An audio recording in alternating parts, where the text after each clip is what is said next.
नमस्कार, pulse 24 news देख रहे हैं आप और आपके साथ मैं हूं सुजल वर्मा। झारखंड के Hazaribagh Sheikh Bhikhari medical college hospital में डॉक्टरों की हड़ताल के चलते मरीजों को परेशानियों का सामना करना पड़ रहा है। इसी क्रम में बीजेपी नेता प्रदीप प्रसाद ने मेडिकल कॉलेज पहुंचकर स्थिति का जायजा लिया। इस दौरान उन्होंने इमरजेंसी ओपीडी समेत अन्य वार्डों का दौरा भी किया।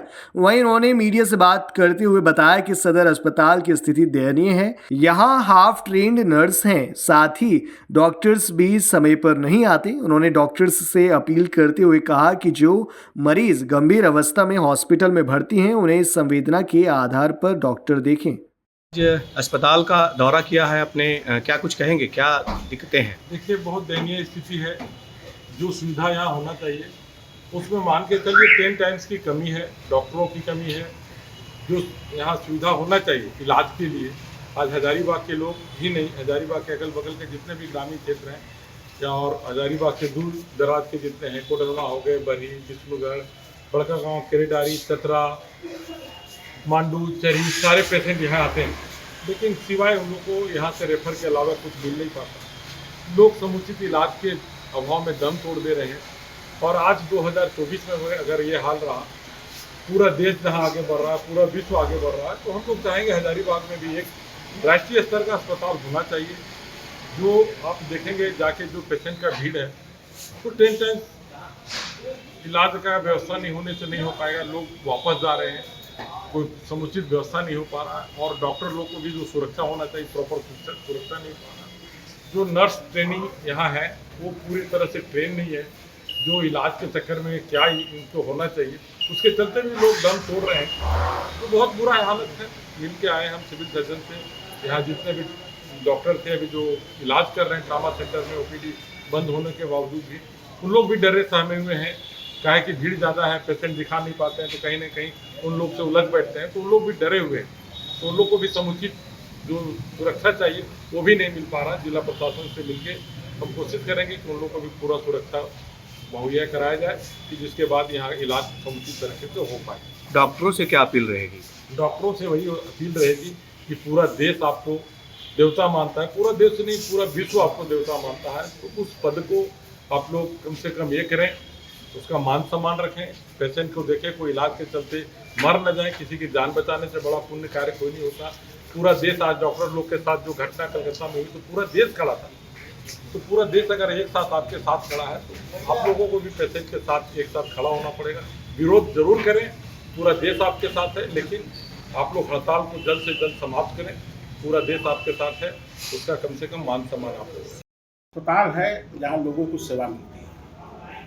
आप ही लोगों के माध्यम से लोगों के द्वारा बताया जाता है कि भगवान जो है धरती पे एक डॉक्टर जो है भगवान, धरती पर भगवान की स्वरूप है। और ऐसी परिस्थिति में अगर डॉक्टर अपने सेवा को नहीं कर रहा है, तो कहीं ना कहीं डॉक्टर बहुत विषम परिस्थिति में होता है। परिस्थितियाँ क्या है आप सभी लोग जानते हैं, हम सभी लोग जानते हैं कि इस तरह की घटनाएँ होती है, जहाँ कहीं ना कहीं कुछ लोगों की संलिप्तता होती है, उसके लेकर के पूरे देश के लोग परेशान हैं। और जो उनकी मांग है हम सभी जानते हैं कि जो भी इसमें इन्वॉल्व है उसे सजा मिले। तो सरकार इस स्तर पर काम कर रही है, सुप्रीम कोर्ट भी काम कर रही है। और जहाँ तक डॉक्टर की सवाल है, तो कभी भी अपने इमरजेंसी सेवा को नहीं होता है। इसमें सिर्फ जो प्लानिंग सर्जरी होती है कि हमको जैसे प्लान हुआ, किसी का हर्निया है, किसी का आपको 10 तारीख को डेट मिला, तो उस तरह का जो प्लान सर्जरी होता है वो नहीं हो रहा है, और ओपीडी नहीं हो रहा है।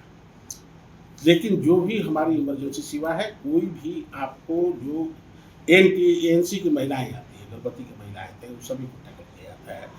आरटीए रोड एक्सीडेंट के आता है, उन सभी को टैकल किया जाता है। तो इस तरह का चीज़ें हैं, वो जो चल रहा है, इमरजेंसी सेवाएँ चल रही है। अब जब भी सरकार का से थोड़ा सा भी हम लोग को एश्योरेंस मिलता है, तो अस्पताल पूरी तरह से फिर रन करने लगे। सर, भविष्य में आखिर कैसे बेहतर सेवा उपलब्ध करा पाएंगे आप, या तो सदर अस्पताल हो या फिर मेडिकल कॉलेज हो? देखिए, सुधार प्रकृति का नियम है, और हम लोग तो हमेशा चाहेंगे। आप लोग खुद देखे भी होइएगा कि सदर अस्पताल पहले कैसा था, अभी कैसा है, और आने वाले समय में इससे बहुत अच्छा होगा। इसलिए कि आज के पेपर में भी आप लोग देखे होइएगा कि हमारे प्रधान सचिव के माध्यम से जो प्राइवेट डॉक्टर है वे भी अब सरकारी डॉक्टर सरकारी अस्पताल में आकर के इलाज करेंगे। अभी आप लोगों के सामने एक सुपर स्पेशलिस्ट डॉक्टर साहब आए थे, उनको ये चीज़ें हम बताए, वो हमारे यहाँ काम करने के लिए तैयार है, जिसके लिए आवेदन लेकर के आएगा। सर व्यवस्थाएं बहुत बन रही है लेकिन उसका नतीजा कहीं नहीं निकल पा रहा है। नतीजा देखिए, जब व्यवस्थाएं बदलेगी तो नतीजा निकलता है। और आप लोग सिर्फ ये मत देखिए कि अगर हम 100 पेशेंट देखते हैं और मेरा 100 पेशेंट में अगर 98% सर्टिफाई है, 2 पेशेंट के साथ कुछ घटनाएं घटती है, तो उसके चलते ये 98 वाला को नहीं भूलिए। ठीक है, हम जानते हैं कि समझिए कि जब घटनाएं घटती है तो उस पर लोगों को ज़्यादा ध्यान देना है, लेकिन आप लोग चूँकि समाज के एक समझिए कि एक बहुत ही पिलर है एक तरह से, तो आप ठीक है आप लिखिए उसको, लेकिन साथ में ये भी लिख दीजिए कि नहीं, इनके अलावा समझिए कि इतने लोगों को सेवा दी गई।